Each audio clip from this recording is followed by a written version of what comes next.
Welcome to the J3U University podcast. I'm your host, John Jewett. And I'm your co-host, Luke Miller. Our mission is to elevate the physique coaching standard and deliver the highest level of competitors to the stage. Let's jump into today's episode.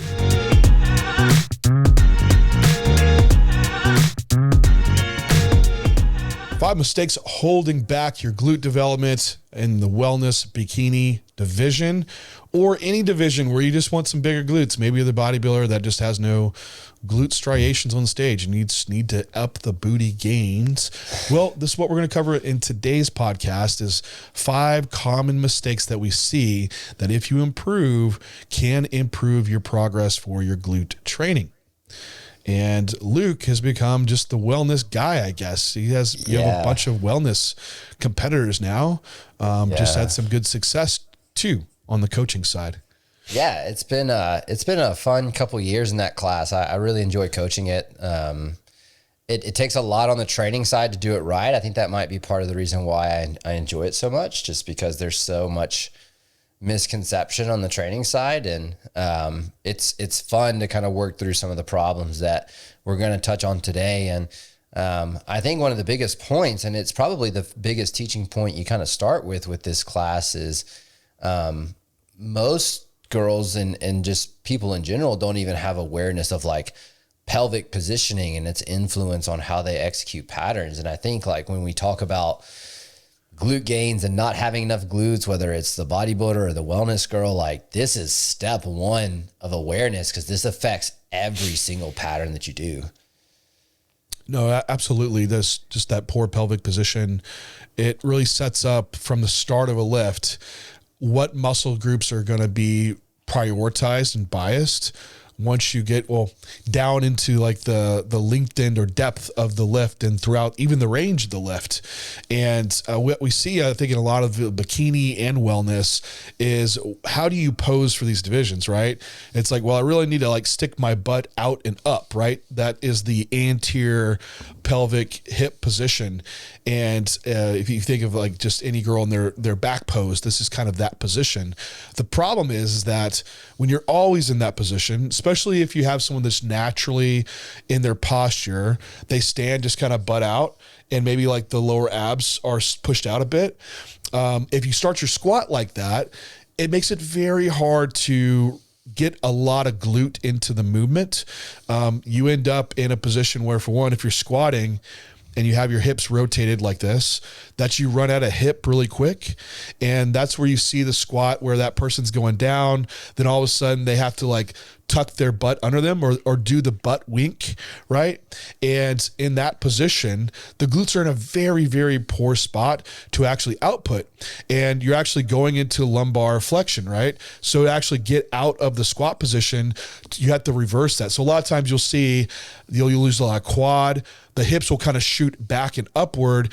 And then it kind of turns into this weird, like good morning after that. So it'd be like, oh man, my lower back, I have a lot of lower back pain when I'm doing this squat. And lower back pumps. I don't get a lot out of my glute. I feel a lot of my quads.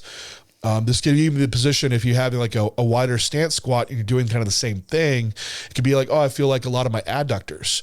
And so it's the person that's not getting a lot of glute development out of their squat. And it all starts with the very beginning setup of where your hips in relation to your torso. Yeah. And it's so important to kind of find neutral position, because I don't know. And for those of you that have coached this like in person or even over video, like it almost feels like for the individual that's lived in this anterior pelvic tilt, they're like doing an ab crunch in order to find neutral. Like it's such an awkward position at first until they learn how to create pressure and brace in that position, and they feel so much more stable.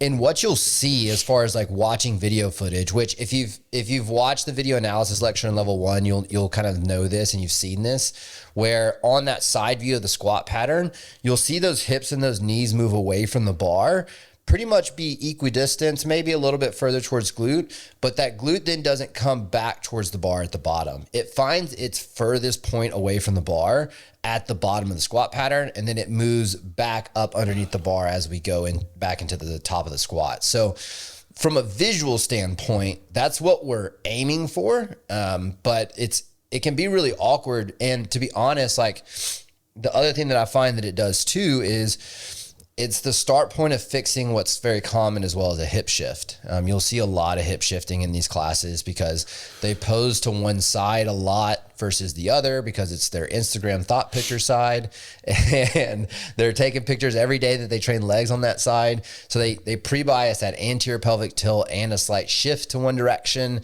And so then you start seeing that drift and that hip shift. So I always start with pelvic position because if you find neutral and fix that on setup, like you can start to solve a lot of problems that are keeping people from developing the way they should.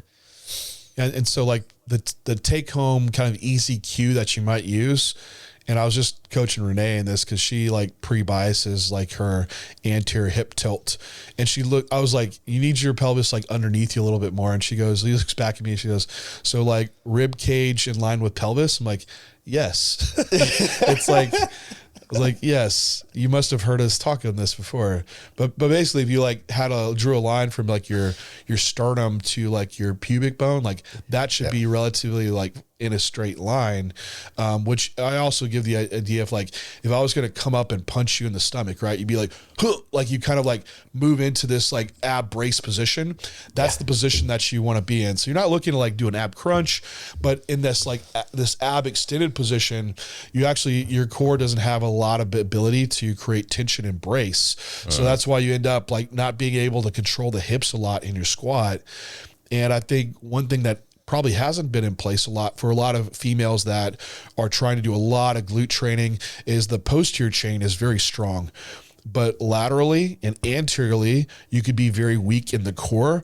And not that like you could do some heavy crunches or something, but your actually ability to lock in the core and brace. And isometric training is the best thing for creating strength and also endurance to hold the spine in a position. So like for like Renee, even myself, like we do the McGill Big Three. I think that's a great one to do, to look up, but it will challenge you to being able to hold in some lateral loading positions isometrically, and also develop your core from the frontal position as well. But then we progress that up from there for wherever someone's at. But I think a planking in various degrees is kind of underrated, but is a teaching start point to be able to brace your core properly. Yeah, you'll see yeah, go ahead. Yeah, you'll see like I'll use like a reverse GHR for this as well in order to kind of like fight that extension moment, right? But yeah, that's a great way to weight it and progress it up too. Yeah, to progress it from the big three, right? But yeah, I think that brings us to point number 2, and it's the isolation work, man. Too much isolation. Yeah, just way too much isolation work. And I think with the popularization of Instagram and I love it. It's given me a job, right? But we see all these videos of people doing all this isolation work, and maybe it's of people who have, the majority of the development or almost all the development they need to be competing at the top level of the class. When we see that, we think like, hey, that's how I get to that level. And in reality, it's not. It's like the cherry on top of the entire cake that you've baked in a program design. Isolation work, it's nice because you get a very high stimulus for one muscle group without generating a lot of fatigue systemically. And I realized, hey, I just want to train glutes. Like I don't need more quad. I don't need more hamstring. So it definitely has its place to serve that purpose. But then what you see is that, what does the glute do in its function? And you start seeing repetitiveness in these isolation patterns. If you're moving from a kickback to just a cable kickback to a kickback machine to a hip thrust, it's like these are all very similar in action, what they're doing. So what's the purpose of doing this many exercises when then you need maybe warm-ups for these exercises, and then maybe at some point this is turning into just not as productive volume. You just have so much there that it's becoming like almost like what we'd call like pump work, and to where it's like poor stimulus. So it can get to a point of unproductivity. And so there's a balance to have within your isolation work, but you should know your bread and butter lifts for glute training are still going to be your squats, variations of squat patterns. This would include like lunge work or unilateral work within that. Certain leg presses can work well, and then hip hinges too. And then we could count like a glute bridge as a compound. And then from there, that serves your basis. and then your isolation work. But your real ones that are going to build, like the majority of your glute, are those patterns where you can get the glute lengthened. That's going to be like think of the bottom of a squat pattern or the bottom of a hip hinge. Like those are the ones that are going to add a lot of size onto your glutes. And then we add in the other isolation work when we need to have like fatigue management and get a little bit more stimulus direct in that area. Mm-hmm. But we don't want so much in place of isolation that it takes away from those bread and butter lifts that are really driving a lot of the growth that are taking place. So it's just balancing it all out. But at least like when I'm programming for training, within one session, there's might be 4 to 5 exercises, and that would fully encompass like a wellness or bikini like leg day. And then we're doing that probably 3 days a week, or could be even every other day. But there's not so much variation you need because you're going to get plenty of variation going to your other days. Ooh, excuse me. So I think we could just like, since I brought up bridges, I think we could just jump to our next mistake. Yep. Is also too much bridge work and not enough squat work. Yeah, God, this is so huge because it's like every single sessions. I've seen program designs with clients coming in of like 15 to 16 sets of glute bridges in a week. And it's just, a glute bridge is great. It's a great way to load like a short and in-range glute. And it's a great direct stimulus for glute fibers. It's not that it doesn't have value. It's just the dose relationship of that relative to what we need out of the lengthened base patterns in order to maximize that development is much lower on the scale relative to what we should be prioritizing. And I think that's the point to make, right? Like it's probably going to show up in, 2 sessions a week.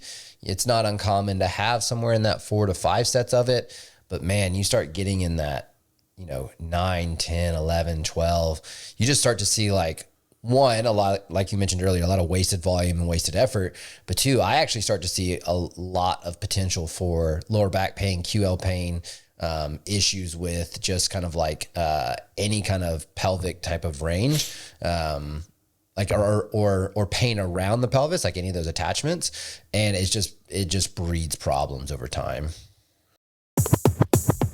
Thanks everyone for tuning in to today's podcast. Are you struggling to hit your peak on show day? Feeling lost in the off season? Upgrade your coaching game with J3 University. Our program covers everything from off season to contest prep to peak week, all based from real client results. Along with our comprehensive physique curriculum, you'll also get access to our 4 rooms with our J3U team to answer any questions you have, and live Q&A sessions to further your coaching and athlete experience. We are the source of education for top IFBB pros and coaches. Join us to elevate the coaching standard at J3 University. Let's get back to today's podcast.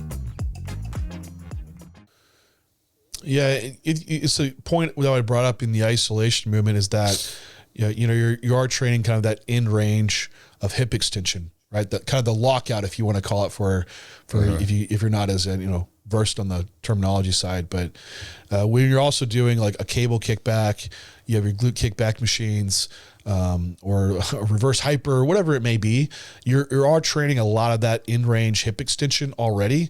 So it's very easy just to get a lot of repetitive patterns in place. And when you are someone that's in wellness or bikini and you have that much repetitiveness and that much volume allocated to just one movement, it's pretty easy to run into issues with just overuse. And so having enough for one variation, I think, is important, but also not putting so much volume into just that in shorten range that you're losing the importance of volume towards that lengthened range of your squat patterns or your hip hinge patterns. So it's like Luke said, it's a balance of the two. Like absolutely you should have it in, but your sole priority of your programming shouldn't be around training the end range of hip extension in all the sessions. So I think that's where you look through and you look at, where's the hip moving? What is it doing during that session? If you've already done it in that session before, you probably don't need to keep doing it over and over, right? So if you have your glute bridge, that could serve that in-range hip extension for the day. Then you have a squat. Then what else has a glute not done for that day? Maybe it's an abduction type of movement, right? So you have some type of, abduction machine, or maybe some type of glute medius kick out. And then you have maybe some leg extension, leg curl work. And so you would have 3 movements within there that would fully develop the glute. So do I need to go on and add more and more and more? No, you just add some extra sets to those movements that you're already covering with those patterns. And then same programming goes on for your other days. So this isn't to demonize bridges or just overhype squats, but it's making sure you're finding the balance in your programming and not too many patterns to where you're falling short in your actual productivity of the primary ones. So. Yeah, and I think that brings us to the execution of those primaries, because we start to see like some of those primaries done in sumo stance based setups, and it kind of defeats the purpose of having those primary patterns in there in the first place. Yeah, and as far as setting up for your foot width, and when you actually look at, if I was to ask a wellness competitor, right, or bikini competitor, or hell, even myself, like, what exercise do you feel your glute in the most? And I would guarantee, and I even talked to Renee this, like, what do you feel the most glute in? Your lower glute. She's like, oh, like my split squats, right? And where is your foot position in a split squat? It's more center line nearly. It's like kind of right under the hip. And when you actually look at in different like different dimensions of like where the glute fibers actually kind of run underneath the hip. And so when you have that hip like lined up right underneath you and kind of out in front of you like that, for one, the glute's a powerful hip extender in that position. Think about sprinting, right? Think about if you sprint like sumo stance, it'd be like you wouldn't go anywhere, right? Like your glute to extend directly behind you, it lines up perfectly like the hip to extend in that line of force you're looking to travel straight forward with. And you can fully lengthen out the glute in that position. Now, when you move the hips out wider, it actually starts shortening the glute. And what muscle groups you start lining up a little bit more are the adductors. So the adductors actually start to contribute a lot into hip extension in the bottom position of a squat in that type of sumo stance. Now, not to say that sumo's to bad or anything like this, because it does. Well, the idea behind it is that you are able to stay more upright in the squat, and in turn, you can sit back and you have a less knee drift over toe. And so it puts the knee in a pretty strong position to output from. But being in that position, more upright, wider stance with not a lot of knee drift, it doesn't a lot of times lead to a lot of that deep hip flexion and those hips drifting back far from the bar. So a lot of people's hips kind of stay underneath the bar. So it almost becomes more of this joint stacking, trying to create mechanical advantage to lift with. And that's why like sumo, it's not probably our best choice when you're trying to really focus on a lot of glute development. Not that it doesn't train your glutes, it will. I think a lot of people say like, well, but I feel them a lot. And of course, I think we need to differentiate between sensation and actual tension sometimes in the muscle, because with the sumo squat, the glute is more shortened. And so you get a better sensation of like a glute squeeze at the top. But actual, like a lot of muscle groups, once they're fully lengthened, it's kind of hard to actually feel a squeeze per se, even though you're getting a lot of tension into that muscle. So differentiate those. Just because you're not necessarily feeling that tight squeeze at the top doesn't mean you're not getting like good muscular development or tension within the muscle.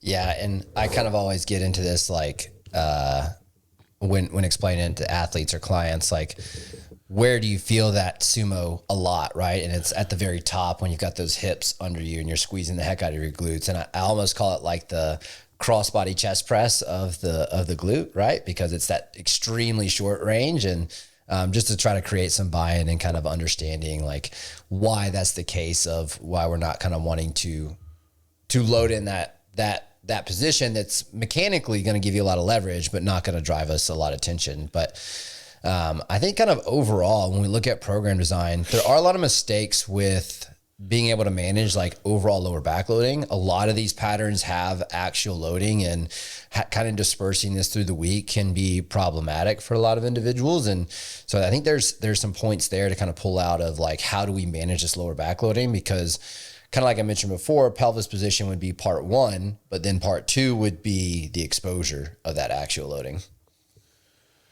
Yeah, when you're trying to train glutes, it's a tough one because basically you need some type of load going on the shoulders in some way, and then the hips have to extend back. So it's like, oh yeah, like good mornings, RDLs, squats, like all these patterns. Even your glute bridge to a degree, will not direct loading on the spine, but it still involves a lot of the lower back. It's just a ton of involvement. So especially doing more unilateral, then we have to worry about the hips shifting side to side. And a lot of times with those females that, you have that one side you pose to, well, that side can then want to be shifting the opposite way when you're doing your unilateral patterns. So you see a lot of like QL irritation or weakness on one side, and then lower back tweaks and things that can just start snowballing for these females. So how would you manage that across the week? And I at least like to have one day programmed in that has no axial loading. So that just means no bar going on the back or no hip hinge where there's bar in hands, and in turn it's kind of in the same line of loading across the shoulders. So this might be a day where we stick to doing like a leg press. You could do a belt squat, and then maybe you have some glute isolation work that's in place that would be pretty high stimulus, but low systemic loading, right? Low fatiguing. But it's definitely a consideration point. Like even programming for Renee, like where we've run into bottlenecks was lower back tweaks. Just from driving a lot of fatigue, a lot of lower back loading.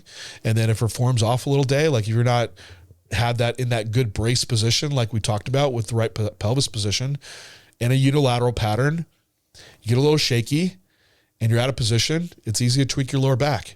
And then what? You're out for a few weeks and have to like dial back your training. So what we've done with our programming now is like it was at least one day out of the week we have it where like a bar is not going on our back or on our hands, and that is could be a good way to manage it. Do you have any other ways that you manage it, Luke? Yeah, I think it's probably a similar setup. I think for me, a lot of it has to do with total volume in a session or total exposure in a single session. I kind of tend to have one day that's potentially a bit shorter in nature as a result. So like I have a session earlier in the week, a lot of times that I'll put that's quite a bit shorter than the rest of it. So it's like 2 large leg days and then like a lower volume exposure, higher rep, like lower loading type of a day. Because like when we're filling out these cups of like recovery capacity, load exposure is a big one to kind of manage across someone's block design. So it could look something similar to John's solution of not having a bar in hand or back, or it could be a load exposure where even if you have a pattern that might have that load placed there, it's low need or capacity for brace mechanics to be kind of challenged at its highest exposure, where I'm kind of getting away potentially with more frequency because that load is pulled back a smidge. Yeah, like you definitely could have still a lower back loading piece, but it could be managed still. So like even if you had like an RDL in one day, like maybe you just don't have as many sets there. Or like one of Renee's other days, I pulled it up because it's a glute drive, a rear foot elevated split squat, abduction, and then a seated leg curl. And we have like a 45-degree glute raise in there, so for some isolation. But within that session, it's just the rear foot elevated split squat. She varies what she wants to do for the day. With usually it might be like a dumbbell or Smith machine, but being that it's single leg, it's not that much loading axial. Comparatively to doing her like bilateral squat or doing like a barbell RDL. So even though we do still have some lower back loading, like it's not very taxing in that sense systemically. Yeah. So ways to do it. You can still axial load every day of the week. Just managing the volume, like Luke said. So yeah. And I think that's probably the main points. I did put up a free resource for y'all with a free glute session on my social media that kind of covers some of these points as well. Was there anything else you would add to kind of like these mistakes we covered here? I think that's plenty of mistakes for today, but I think if you cover those, it'll really set you on a good path for getting the development that you want managing just the bottlenecks that come across, like lower back pain or injuries, but also putting a lot of bias into your glute and shifting that away from other muscle groups that you're not trying to put too much emphasis on. So use this and get those glutes to grow. And Luke and I will talk to you next time.